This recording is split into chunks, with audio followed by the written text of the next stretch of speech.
It's Friday, the last business day of the week, and my name is Sandra and I'm happy. Let's do some business. We still stay on Mensgo issue, and some aggrieved customers of Mensgo have dismissed suggestions. They demanded governments use taxpayers' money to pay their locked-up investments. This follows a series of protests and demand for arrest of Chief Executive of Mensgo, Nana Apia Mensah. Government has, however, maintained it will not bail out customers of the gold dealership firm, a move which has prompted a response from some angry customers in Kumasi. Prince Apia has been speaking to some of them. And we believe now that the government has stepped in, because that was the cry of we, the aggrieved customers of Mensgo. And we were not asking the government to use taxpayers' money to pay us. We want to make this clear to Ghanaians.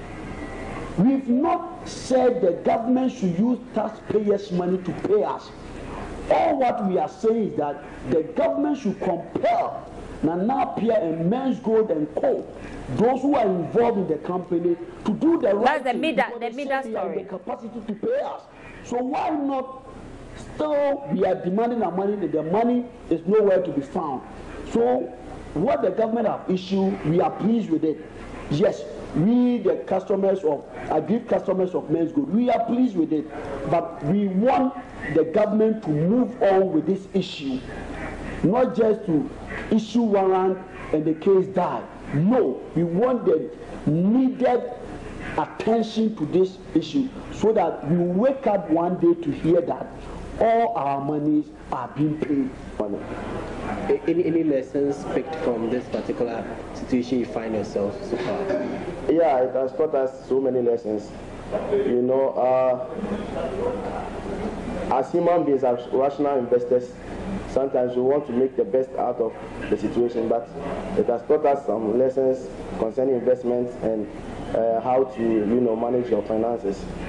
And secondly, what we've been through, this protest and the court issue has taught us so many things. So I think going forward, every member who is reasonable will have a lesson to learn, from investment to personal life, how to manage your finances and conduct yourself in the lawful manner.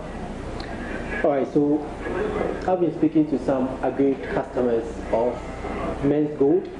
My name is Prince Apia, reporting from Kumasi.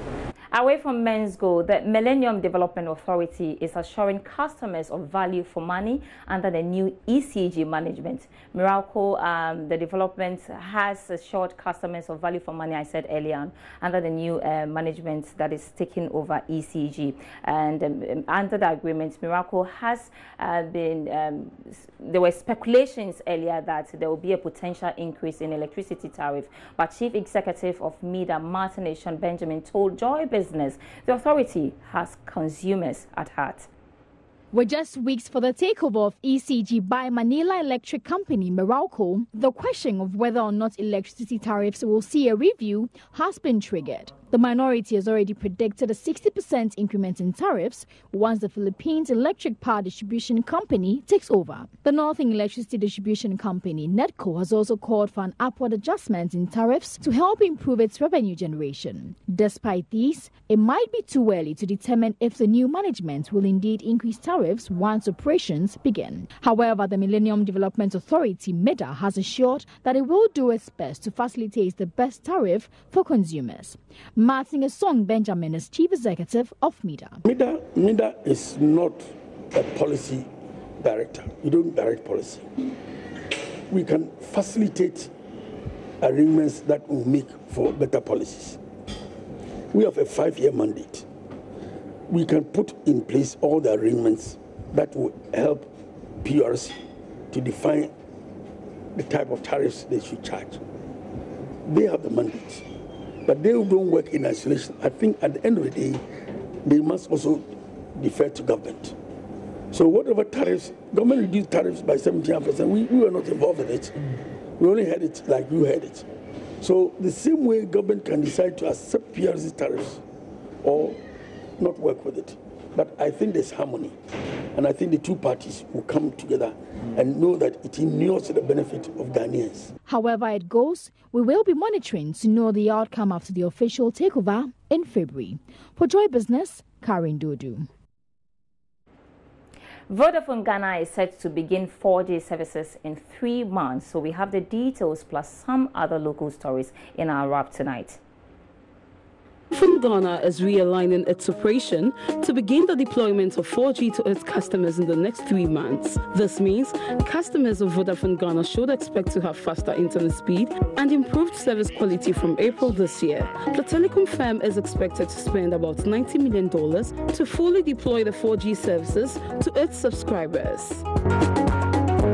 The Medina Institute of Science and Technology has hinted of a long-term goal of setting up an Islamic bank to cater to the unbanked population in its catchment area. Its president, Professor Abdullahi Salifu Asura, said it is an alternative that is missing in this part of the world. We can't gloss over the fact that there are people who are not very comfortable with our traditional banking system because Islam frowns on anything that charges interest.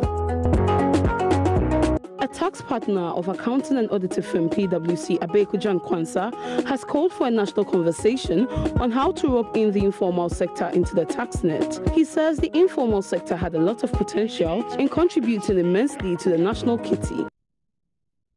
All right, so those were our local wraps tonight. To other stories now. Failure to escape from old ways of doing business will hurt the private sector in 2019, considering the many challenges and opportunities the year brings to businesses. This is the prediction of the business community and captains of industry for the new year. Speaking at this year's edition of the annual Crystal Ball Africa 2019, Chairman of AB and David Ofosu-Dorte stressed the need for business managers to be creative in order to stay above competition. There's more in the following report.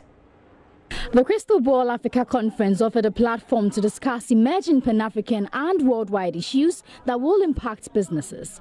According to David Ofosu-Dorte, the year brings opportunity to businesses that pay attention to creativity. And a lot of new ideas that all of us as business leaders will be challenged with, that we can move forward with.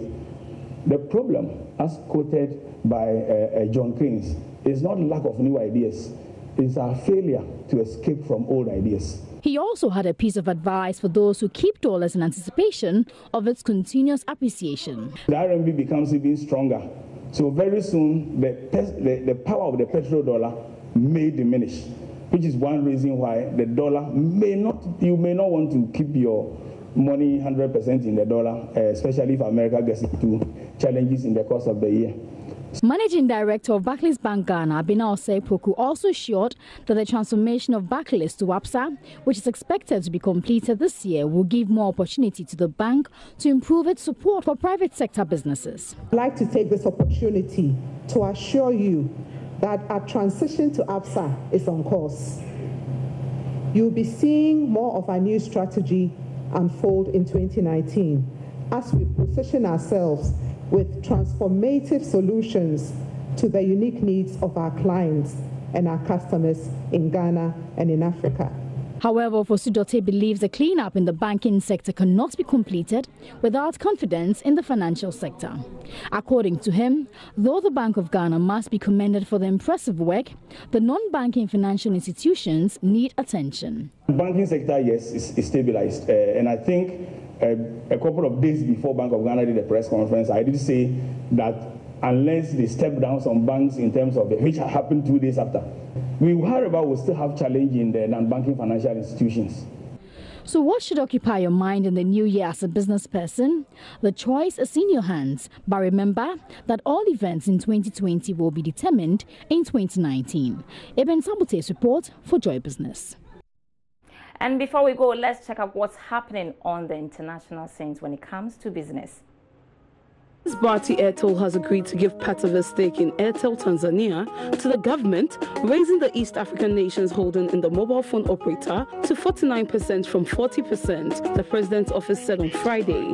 The announcement followed talks in Dar es Salaam between President John Magufuli and Bharti Airtel chairman Sunil Mittal to resolve a dispute over ownership of the mobile operator.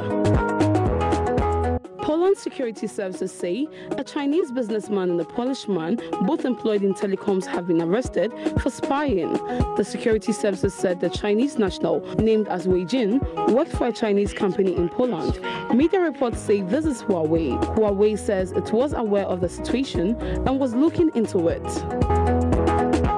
Prosecutors in Japan have indicted former Nissan chairman Carlos Ghosn with 2 fresh charges involving financial crimes. Mr. Ghosn, who has been detained since November with aggravated breach of trust and understating his income, he had already been indicted on a separate charge of underreporting his pay over 5 years. So it's a wrap for the week with me, Sandra Esenam Apenu. For more news, do log on to our website, myjoyonline.com/business for all the business updates throughout the week. Thanks so much for your time.